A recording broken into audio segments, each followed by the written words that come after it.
Martinez, he's in the, I believe, the C ring of the Pentagon, ABC News correspondent. But yesterday, Louis, there was an incident where 11 Marines were taken to the hospital. What happened? Hey, McGraw, good morning. It was actually 3 Marines that were taken to the hospital for further evaluation. A total of 11 had come down exhibiting symptoms. We're talking about itchiness, runny noses, sore throats, and one had a nosebleed. This after an envelope was opened in an administrative building on the Marine side of Joint Base Meyer-Henderson Hall. When that envelope was opened, I guess these Marines came down with symptoms. Hazmat units were called in. They decontaminated the building and then opened it up later that evening. But those 3 Marines that were taken for further evaluation were released overnight, and an initial field test on the contents of that envelope proved negative for known substances.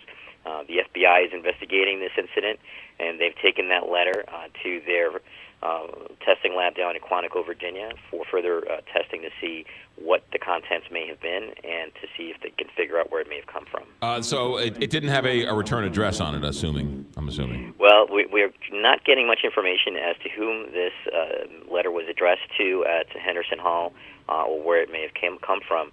One of the things that was surprising about all this is that this occurred at a military base right next to the Pentagon.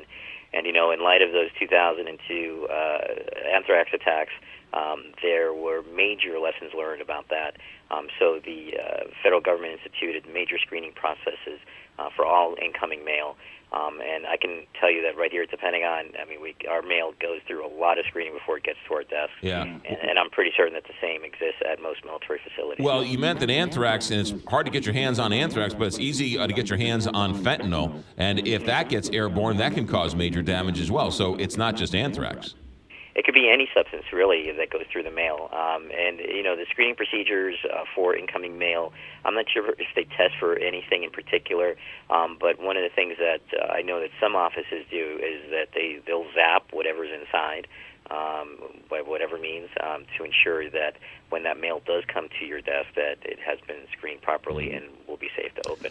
In this case, it appears that somehow this envelope made its way through, and unfortunately these individuals were affected somehow. But the investigation is going to determine exactly how that happened and what this material is that could cause the irritation for these Marines. Louis Martinez at the Pentagon. Thanks, Louis. Have a good day.